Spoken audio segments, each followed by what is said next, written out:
Us right now to talk all about this is Doha Mekki. She's the Principal Deputy Assistant Attorney General for the Antitrust Division at the Department of Justice. Good morning to you. It's a fascinating case. I think we're all trying to understand what the implications are and whether prices would, how much prices would come down if you are successful. Thank you so much for having me. This case is about the control that Ticketmaster and its parent Live Nation Entertainment exert over every level of the live music industry. And so that's everything from the artist to venues to promotions to the way fans experience music. And so fans absolutely experience the pinch of Ticketmaster's high fees. And this lawsuit really walks the American public through the different ways in which Live Nation and Ticketmaster are able to exert monopoly power and abuse it in ways that raise costs for fans and take more money out of the pockets of hardworking, talented artists, particularly the working artists who have less ability to negotiate with Live Nation and Ticketmaster. Well, that's what I was going to ask you. How much of this is focused on helping the fan versus helping the artist, if you will?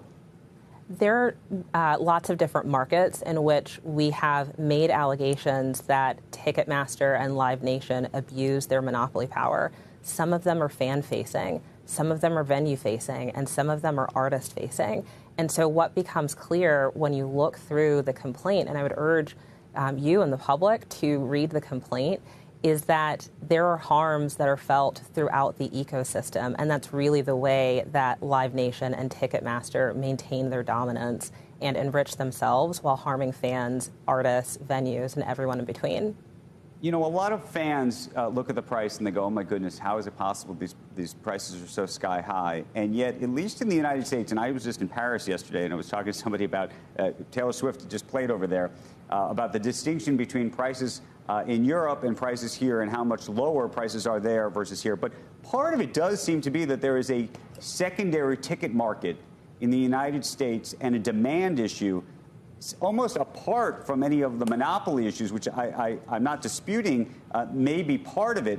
But there's a real question mark about how much of the price tag that fans are paying is inflated as a result of the fact that you think that this company has too much power versus a whole sort of ecosystem, if you will, that's so different than in other places. Sure. So the Attorney General yesterday, in announcing this lawsuit, put it perfectly.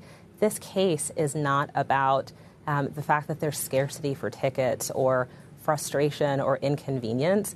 This is about monopoly power. This is about retaliation and threats and exclusive agreements and the abuse of monopoly power that frankly subverts the competitive process in these markets. And so we are champions of talent and labor, and we think that artists who are successful should be able to be rewarded for those talents. But this is about something different. This is not about an ordinary demand and supply curve for live music. This is about the extraction of monopoly rents through abuses. I appreciate that. I'm trying to get to push you to see if you can actually just quantify, though, what percentage of a ticket sale you think is effectively a monopoly extraction.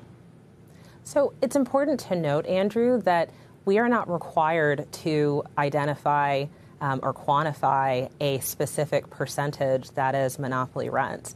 The antitrust laws are concerned with subversion of the competitive process, the fact that the market is not functioning as it was intended because of anti-competitive practices. And so there is, this is really a beginning and not an end. There will be discovery, there will be expert discovery, and there will be opportunities to explain both in terms of price, but also quality and loss of innovation that really hampers the experience that fans are facing, including through exorbitant fees.